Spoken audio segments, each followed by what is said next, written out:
가만입니다.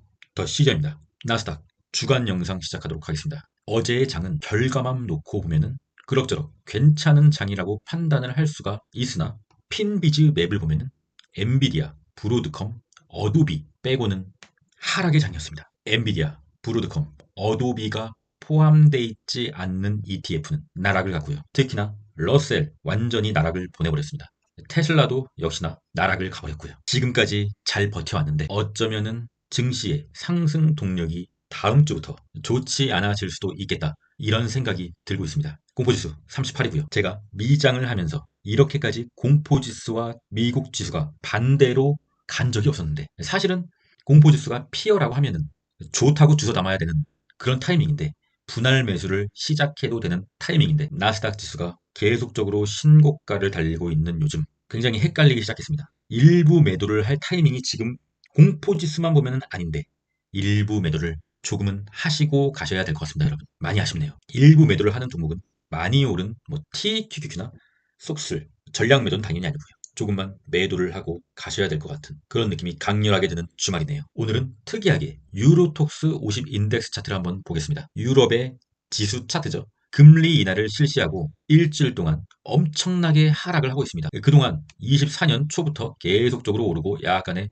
박스권을 그리던 유로톡스가 박스권을 이탈하는 강력한 음봉이 꽂혔습니다. 장대 음봉이죠. 일주일 동안 무려 4.5%가 내렸습니다. 여러분, 금리를 결정하는 정부기관에서 금리를 왜 인하를 할까요? 증시를 올리기 위해서 금리 인하를 한다고 잘못된 상식을 알고 계시는 분들이 있을까봐 제가 간단하게 설명을 드리면 정부기관에서 금리를 인하한다는 것은 경제가 완전 박살이 나기 전에 경제를 살리기 위해서 금리 인하를 하는 것입니다. 경기 침체가 올 거라는 것을 어느 정도 예상을 하고 그 전에 그것을 막기 위해서 선제적으로 금리 인하를 한다는 것입니다. 금리 인하는 증시의 상승이라는 잘못된 생각을 유로스톡이 현재 보여주고 있습니다. 금리 인하 하자마자 엄청난 하락, 재료가 소멸한 거죠. 금리 인하를 하기 전에 증시가 오르고 막상 금리 인하라는 거대한 재료가 터져버리면 하락을 할 수가 있다. 어쩌면 9월 달에 예정되어 있는 우리 미국의 금리 인하가 실시되더라도 어쩌면은 이렇게 될 수도 있다라는 것을 항상 머릿속에 넣으십시오. 나스닥 1배지수 QQQ 차트 주봉입니다. 6월 2주차는 24년 들어서 제일 센 한 주였습니다. 3.51%나 상승하고 길게 이어져 온 무려 23년도부터 이어져 온 상승 박스 채널을 돌파를 했습니다. 이렇기 때문에 약간 이 돌파를 하게 되면 다시금 내려와서 중앙 이평선은 계속적으로 상승을 하고 있으니까 내려왔다가 다시 올라서 현재가보다 높은 가격으로 먼 훗날에는 상승을 할 수는 있겠지만 현재 상승 채널의 상단 저항선을 돌파했다는 것은 이 구간 위에부터는 과열인 거죠. 버블이요. 거품. 그렇게 판단하고 있습니다. 저는 차트를 보는 사람이기 때문에 그렇게 판단하고 있습니다. 약간의 매도 실시해도 된다고 보고 있습니다. 저는 금요일에 TQQQ랑 비슷한 성격의 종목이었던 태클의 수익 물량을 덜어냈습니다. 수고하셨습니다, 여러분. 잘 버티셨고요. 그렇다고 해서 올 매도는 아니고요. 롱의 보조지표 RSI라는 지표가 그것을 말해주고 있죠. 나스닥의 RSI는 77.38, 거의 78이고요. 스토캐스틱은 95.7, 엄청나네요. 진짜 말도 안 되는 거죠. 96, 95.7이요. 전에 영상에서 말씀드렸었죠. 스토캐스틱 과매수의 상황이 길게 유지되면은 그때 일부 매도를 해야 된다. 머지않아서 조정이 온다. 이렇게 조정이 온다. 조정이 온다. 조정이 온다. 여기서도 스토캐스틱 현재 초과매수의 상황인데 이 기간이 길게 유지되면은 적절한 시기에 약간의 매도를 해야 된다. 그리고 다시 과열이 해소되면 그때 다시 매수를 하게 되면 더 낮은 단가에서 매수를 한다고 하면 어쨌든 간에 수익금은 더 늘어나는 것 아니냐. 그게 저의 차트를 보는 관점입니다. 반대로 얘기해서 현재 매수를 할 자리는 아니라는 거죠. 좀 더 기다리면 더 좋은 매수의 자리가 올 수 있다는 거죠. 나스닥 1배지수 QQQ 차트 주봉 희망회로 시간입니다. 제 말이 맞잖아요. 현재 주봉 75개 524일 동안 82% 상승하였습니다. 앞으로 59% 남았습니다. 계속적으로 올라가고 있잖아요. 제가 틀렸습니까? 저는 이 희망회로를 매주 주간 분석 시간에 계속 돌리잖아요. 이래도 제가 차트를 못 봅니까? 그러면 이런 질문을 하시는 분들이 있을 겁니다. 만약에 59% 만약에 진짜 더 상승했다. 그 다음에는 더 시저 너는 어떻게 할 거냐? 그때는 장투러가 아닌 스윙러로 변신할 것입니다. 정말 희망회로긴 하지만 만약에 59%더 상승을 하게 된다고 하면 개인적으로 증시에 상당한 조정이 오리라 생각하고 있기 때문입니다. 그 시기는 대선이 있는 24년은 아닐 거라고는 판단을 하고 있습니다. 그렇기 때문에 24년은 어나우 계속적으로 말씀드리고 있는 것이고요. 기업요새 주간 동향 6월 14일에 일간 수매수 엔비디아, 애플, 속슬, 브로드컴 엄청나게 몰리면서 엔비디아, 브로드컴은 괜찮은 흐름을 보여줬지만 그 밖에 다른 종목들은 좀 하락을 보였죠. 주간 수매수 엔비디아, 브로드컴, 월간 수매수 엔비디아, 속스, S, 브로드컴. 어쩌면은 조만간 엔비디아와 브로드컴 곡소리가 나올 수 있을 것 같습니다. 물론 단기간 내에 그럴 시기가 올 것 같진 않고요. 워낙 세니까. 다만 시간이 좀 더 지나면 좋지 않아질 수 있을 거라고 판단하고 있습니다. 왜냐하면 끝없이 오르는 종목은 없으니까요. 현재 엔비디아는 끝없이 오르고 있긴 하죠. 하지만 조정 한 번 없이 끝없이 오르는 종목은 존재하지 않습니다. 다음 주에 어닝 발표. 눈 씻고 찾아봐도 별다른 종목은 없는 것 같습니다. 다음 주 주일정 6월 18일은 중국 6.18 쇼핑 축제 유럽 CPI 발표 상당히 좀 중요하게 판단이 되고 수요일은 미국의 휴장 노예 해방일이라고 하네요. 그리고 6월 20일 건축 허가 주택 착공 건수 21일이 조금 중요한데 미국의 내마녀의 날 선물 옵션 동시 만기 일이죠. 하지만 전체적으로 휴장도 한번 껴있고 다음 주는 일단 재미없는 장이라고 판단이 되고 별다른 이슈거리도 없을 것 같습니다. 24년 미장 장투 연별 수익률입니다. 제 계좌고요. 1월 1일부터 6월 14일까지 수익률이 TQQQ는 연별 46%인데 제 계좌는 한 56% 정도 되고요. 근데 기분이 좀 안 좋아요. 왜냐하면은 테슬라가 엊그저께 상당히 많이 오르면서 제 계좌가 완전히 커리어 하이를 찍었었는데 다 반납했죠. 전부 반납을 하고 제 계좌도 조금 매우 좋지 않아졌습니다. 엄청나게 수익금이 날아가 버렸더라고요. 매우 아쉽고요. 하지만 그래도 일단 TQQQ를 이기고 있다. 시장의 수익률인 TQ를 이기고 있다. 그나마 다행이네요. 다 필요 없고 TQQ만 이기면은 대부분의 사람들보다는 잘한다. 시장도 이기고 평균 이상으로 하고 있다. 라고 판단을 하고 있기 때문에 시장의 최상위권은 아니더라도 자산의 증식을 올바른 방향으로 하고 있다. 라고 생각하고 있기 때문에 괜찮다고 보고 있습니다. 저의 멤버십 여러분들도 저랑 오래 하셨다고 하면 계속적으로 저와 비슷한 스타일로 가셨다고 하면 저보다 더 높거나 비슷하리라 생각하고 있습니다. 테슬라만 좀 아니었으면 상당히 좋았을 텐데 테슬라 때문에 수익률이 많이 저조하네요. 죄송합니다. 푸드코르션 0.7, 푸덴코르션이 0.6을 찍어 주려다가 턴을 해버렸죠. 경계해야 되는 상황이 벌어지기 시작한 거고요. 그것은 또 환율이 계속적으로 상승으로 방향을 틀었죠. 하지만 만약에 빨간색 상승의 추세선을 돌파하는 상승으로까지 번진다고 하면 증시는 바로 조정이 올 것입니다. 현재는 망설이는 자리 WTI도 검정색 선 여기를 넣으면 증시에 좀 조정이 올 수가 있다라고 판단이 되는데 지금 현재 WTI도 저항선에 걸려 있고 환율도 저항선에 걸려 있다.